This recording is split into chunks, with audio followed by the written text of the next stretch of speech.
celebrating Mass. Oh wow, that's good. But when Father Patrick left, Yes. I think his replacement was Father Nomi. Oh. And Father Nomi was very subtle person. Calm, quiet. Yeah, and then that program in the school collapsed. Oh. Wow. But when I reflect on those moments now, then I begin to think that there was probably that part of a test or God trying to form you for something at the future. Future which you already came to discover. So I cannot say that it was this particular moment in time that I decided I was going to. No. Things came left and right, and then wow. There was probably something that was in the making. Yes. But you are seeing something else because that's the only thing you see. But God has another thing that He's seeing, but He's routing you eventually to that. Yeah. Wow. I'm so impressed. So you went through the 4 years formation, intensive, some theology, philosophy. Yes, all of the 4 dimensions of formation in the seminary. That's what we went through. Intellectual, human, pastoral. Yes. The 4 dimensions, all of them. Yes. The 4 years excludes the year of discernment, aspirancy. So it's actually 5 years. 5 years. Wow. You guys went through a very serious formation. I'm so impressed. So tell me, after that you were told that you'd be ordained a deacon, how did you feel? And you were informed too, I think, both of you at the same time. Well, it came at the end of every year, there is an evaluation. Okay. And you are told if there are any laggings, you are informed of that. Okay. And so, and if they, in some cases, they would ask you either to withdraw or they would give you some time out and say, okay, we'll watch you out for this and see if there are any corrective things. Okay. I remember a time when I was very nervous because we were supposed to go in for a retreat. Okay. On Friday. So, and we were in groups. Okay. So the person who was like on your head around to call you, did not call. Oh my God. So I decided to call him and find out what was happening. Yes, why he had not called. So when I called him, what did he say? He said that no, I called other persons and they said they had received calls and a letter that they were coming for the retreat, but I did not get a call. And when I called the guy, the guy did not get the call. Can you imagine? He didn't pick up. No, he did not get a call that he should come. Okay. But he was on my call tree. I see. Then I now learned that he had been advised not to come. Oh. So now I'm quickly calling around. So, okay, if I didn't get a call, so that means I'm on the advisory list. So I don't want to go there and make a fool of myself. Exactly. So you want to find out. He was worried the whole time. But I have more faith in him than he had in himself. Oh, really? I told him, no, they cannot throw you out. So I'm so nervous. And the next day, I'm going in there just sitting to hear it. So, so you're always there to console him, say you're going to be fine. So went up there and then it turned out that no, it was just an error. Okay.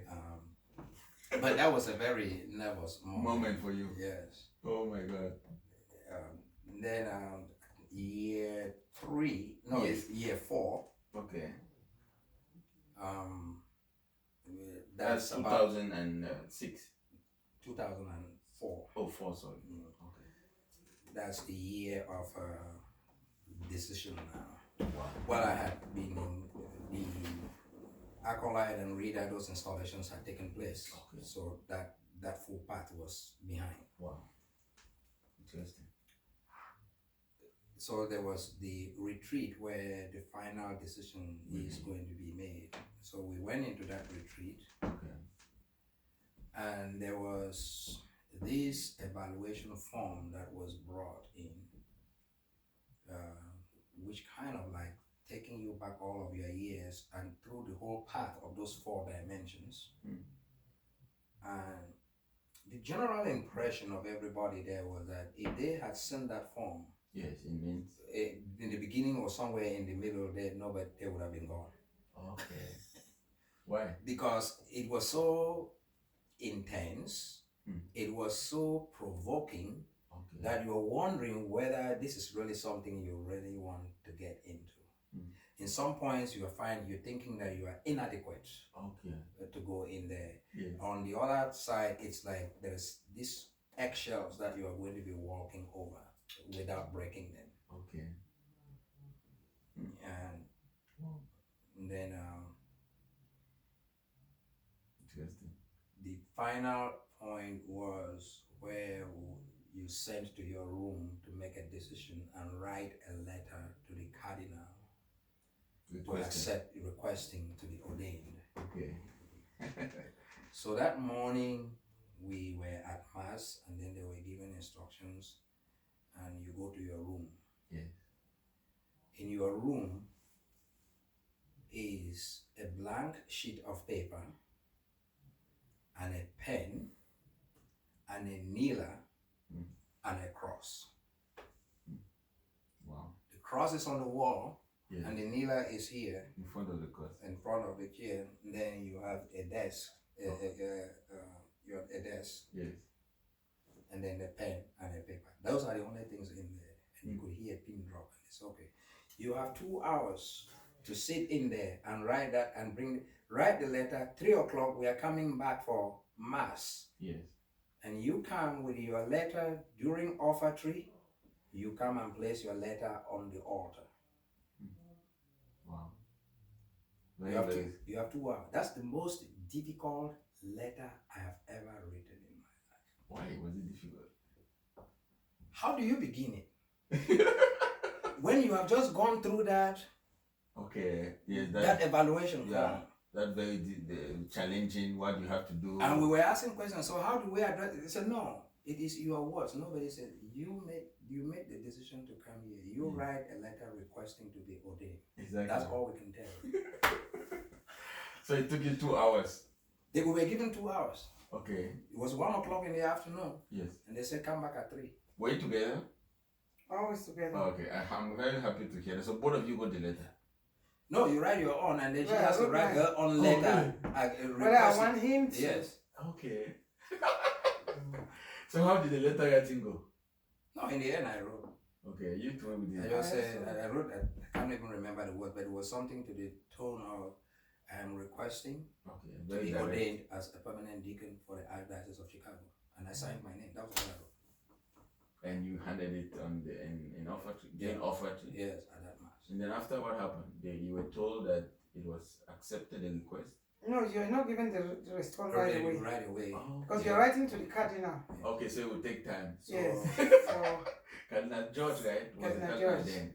So what happened after some time? After that, we just continued back with classes. Okay. We're going back to classes, and then one day got a letter in the mail Wow. from the cardinal that you have been accepted to be ordained. How did you feel that day you read that letter? It was just fine. Oh, and you, Mrs Florence? well, I always call Cardinal to me, and this time around, he will not ask me when are you coming home, Okay. because I told him my both parents are deceased. Yes. His father is deceased, but his mother has a handicapped son. Okay. I will not be able to make it. Yes. I said, if you don't come to take Michael to the altar, he will be a complete orphan on that day. Okay. He was quiet. Okay. So every time I called or he called, there was no conversation on when are you coming home. So I told him that he will come. Okay. He had a bet with me. I said, Yes. okay, $3,000. Wow. And as God will have it, he came. He can. He just called one afternoon. I was stepping out. At that time, it was a landline. Yes. So I ran back. I almost didn't come. So when I ran, I picked it. He said, Christian Cardinal to me from Douala. Wow. He doesn't call like that. If he calls, there's something. Okay. He said, I have my flight, Air France. I did not let him finish. I screamed. Shouted.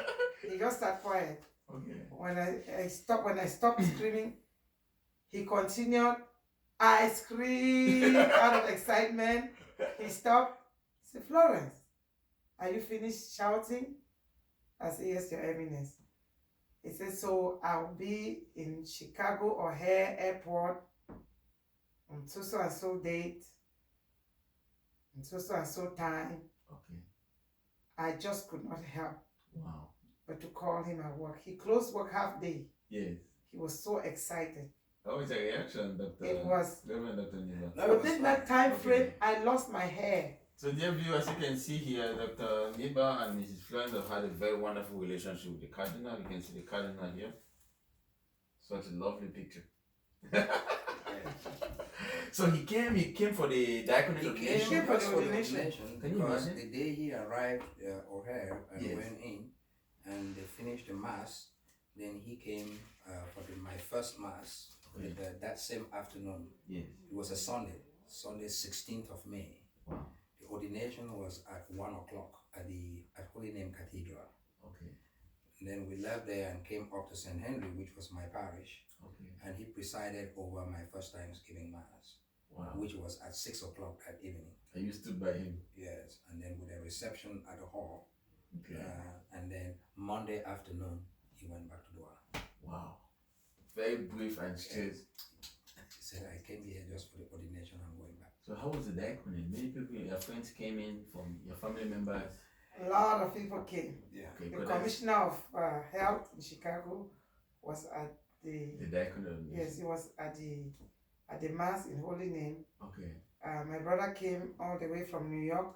Wow. He was the deputy ambassador for the UN. Okay. I had so many family members flew Wow. from abroad and came, and most of the Chicagoans were there, Michigan, Yes. all his friends from school. Mm-hmm. It was Was a it full historic? hall. Wow. It was a full hall. Archbishop Paul Yes, sent Father Michael Niba, Okay. who was at the seminary as the Dean of Philosophy in to come. Bambwe. He sent him to come and represent him Wow. here. Interesting. Yeah. You couldn't make it. Yeah. He was sick at the time. He was in Ginicom Hospital. Okay. And it's a very, because I had invited him, Yes. and when the letter came, he was in the hospital. Okay, here in And the US. No, in Ginicom. Angelican, sorry. Yes, and Father Michael had also invited him to come, but Father Michael said he doesn't think that the Archbishop would allow him to come. I said, well, but if he is sick, Yes. you need to go and get to him. Yes. And so I spoke with him and I said, but where is he? He said he's in Ginicom. I said, okay. Ginicom is not far from where you are. Exactly. I don't know whether he read his letter or not, but I have sent you the copy of the letter. Good. So take the letter, drive down to Ginicom and give him in his sick bed. Yes. So I said, when I drop the phone, you drive and go. I'll be waiting. After 2 hours, I'm calling you back. Okay. And he did go. He did.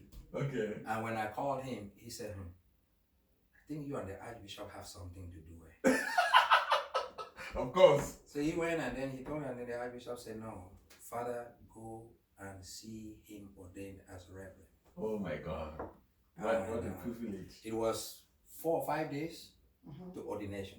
Can you imagine? Then I had, so Father Michael now, as God will have it, had to make a trip to Yaoundé to get a visa.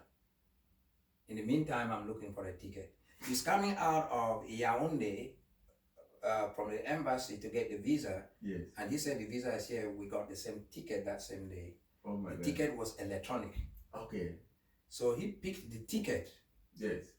I think we were driving up to Monderline, Yes. and then we just took him from the airport Wow. on Monderline, Okay. and I picked a shirt from the house here, and then he changed in the car as we were driving up to Monderline. Oh my God. Everything worked perfectly well. Yes. Wow. Yeah, but Archbishop Paul sent him to come and represent. I'm very impressed with the relationship you have with your home diocese. Yes. I was impressed. You went back to Cameroon in 2007. Could you narrate that incident? Well, it was not an incident. It was a wonderful initiative to it's, go back home to the diocese. It's often said, if you don't know where you come from, you can never know where you're going to. That's true. Our blessing, our foundation came from Cameroon. That's true. And That's so that was the basis. That's very impressive. I'm happy about that. Your roots. You know, it was the return to Nazareth for us. Wow, back to the birth. To go back to Cameroon was like Jesus going back to Nazareth. Oh my God, so powerful. Actually, the readings for the day. Mass of that cathedral, the Gospel reading was the return of Jesus to Nazareth. That's the Gospel we selected. And you proclaimed it? Yes. and the first reading was the reading from where the prophet asked, choose who to serve. As for you and as for me and my family, we will choose God to serve. Wow. Those are the two readings that we picked. Okay. That first reading was saying, okay, yeah, we give this family to the service of God. Wow. And that reading of Jesus going back to Nazareth was to say, we came from here. This is what we have. We're coming back. Very powerful. Coming back to say, this is the product that you raise. But not coming to stay because our ministry is not here. There. Yes. That was a very, And something very interesting. powerful gesture. Something very interesting happened in Holy Name Cathedral. Okay. When all the clergies were lined up, Yes. the cardinal and the bishops, Bishop Conway is of late now, Okay. left the line, came all the way to the front, Yes. and hit him on the chest. Oh, did he? It's like I've handed powers to you. Oh, wow. And all the deacons were just looking at him, and all the priests were wondering where he was going to. Then he came and said, my scarf is like his mitre. Wow. And he hit him on his chest, that you have made it big. So You have brought your cardinal here. You have done so well even in school. We are very impressed. wow. And then he walked all the way to the end. Can you imagine? It's quite remarkable. And I worked with Bishop Conway my first encounter with Bishop Conway was a very interesting one. Okay. My parish, the pastor had took an administrative leave. Okay. So there was an administrator who was assigned but was not resident. Okay. And during that time, I was supposed to do apostolic work I see. in either a sister parish or some other parish. Okay. It required that your pastor have to sign. That's true. I didn't have a pastor. Oh. And this administrator, I cannot get a hold of him. Oh. All right. So, and then there was a rumor that they were going to close the parish. Oh my God. So I went now to Bishop Conway Okay. because he was the vicar, he was of my vicariate. So Was I he went, auxiliary? Or yeah, he was auxiliary. Okay. Okay. And he was in charge of my vicariate. Okay. So I went to him now to seek to have him sign That's true. so I could go to wherever the sister parish is. And he did. No, he did not sign. Okay. He told me, he said, your house is on fire. You should sit in there and figure out what is going on rather than go into some other place. Oh really? Yeah. He So- said your pastor is gone. Good. You have a temporal administrator. The parish council is collapsing. You go and figure out how you are going to fix it. Because what you are going to do in the sister Yes. parish is solving problems. Solve your own problems. So how did you solve that? I came and I went and met Chuck, who was the president of the parish council. Okay. And of course, he had been calling meetings. Nobody was coming. So I went and talked to him. So we organized, and then we called members of the parish council, and then some parishioners organized and said, look, I have information that they are not closing the parish, Okay. but if we agree and bring people in, I'm going to have the bishop come and explain. Wow. So they started mobilizing. Then I went back to Bishop Conway and said, if I pull together people, can you come and talk to them? He said yes. And he said yes. So I came back and then we arranged. And then in one evening he came and addressed the people.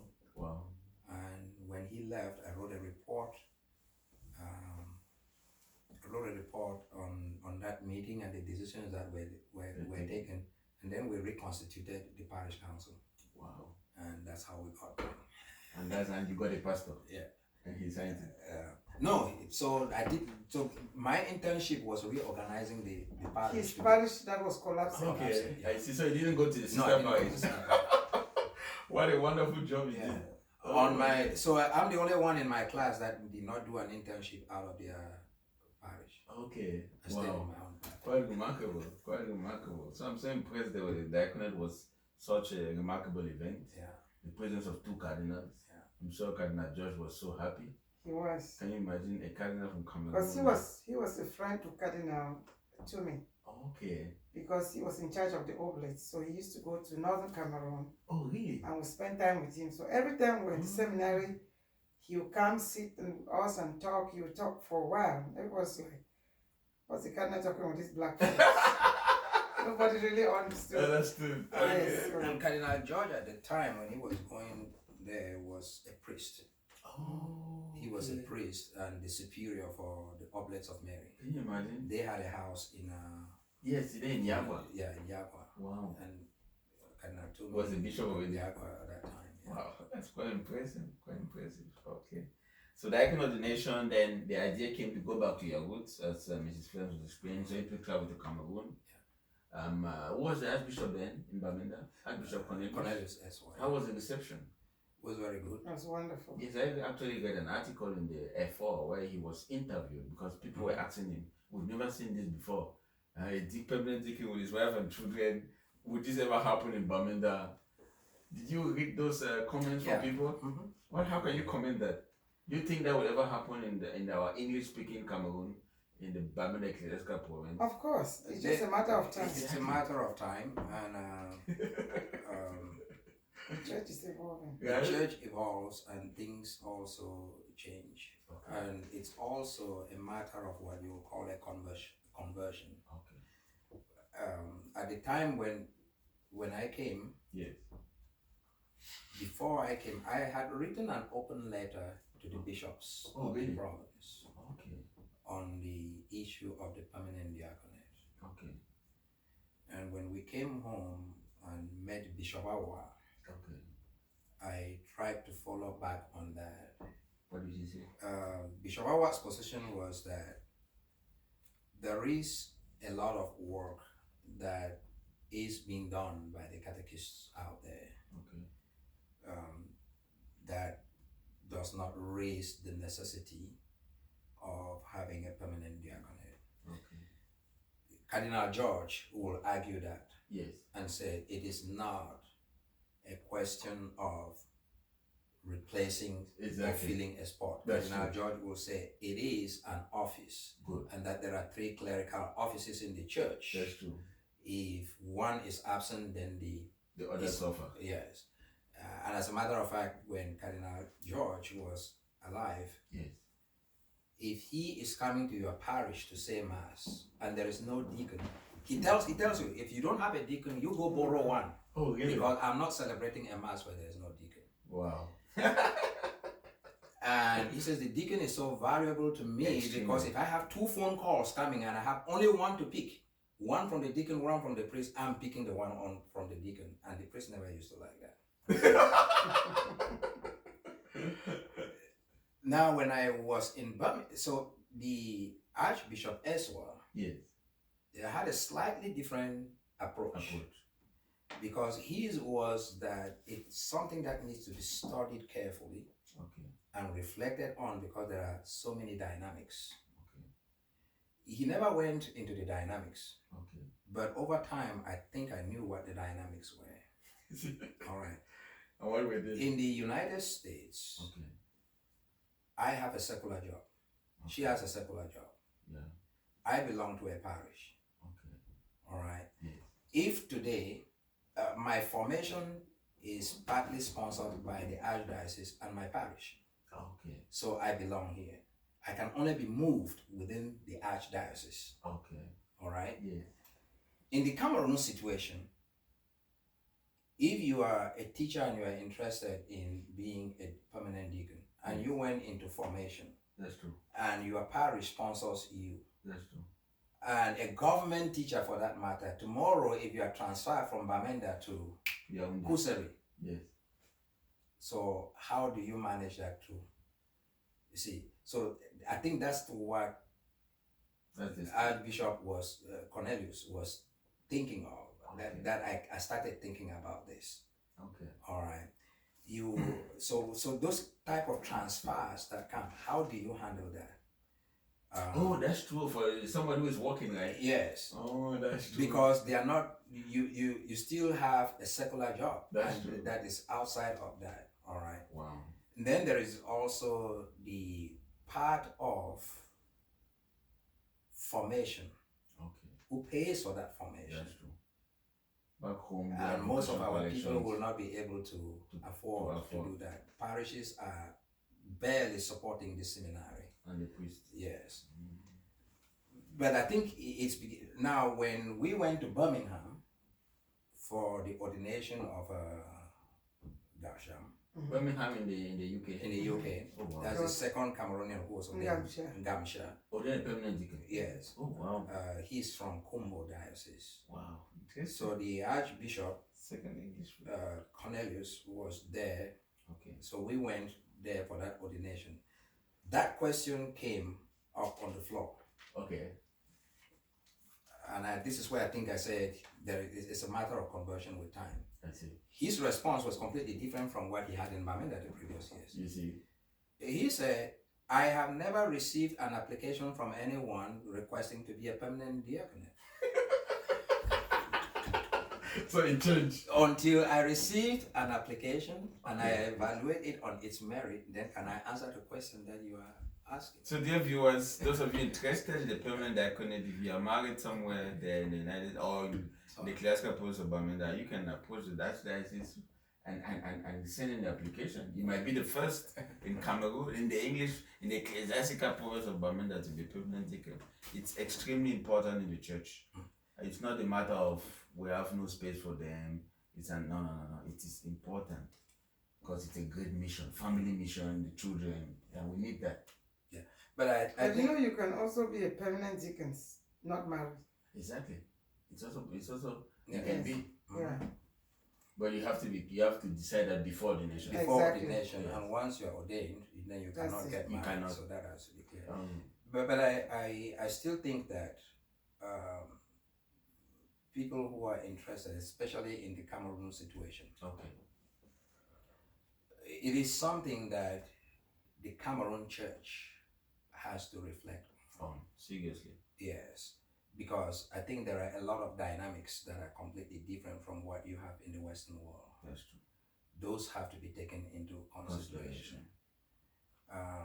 Perhaps if you were to get permanent deacons maybe out of religious orders, that might work because they are already in a religious community that is already committed. It's well structured. That's true. So the stability of the diaconate will be So maybe when you retire, you can go back to Cameroon and then start a movement that builds a laity that grooms people. I think you have that mission. As the wife of the very first permanent deacon in the classical province, you have a mission to accomplish.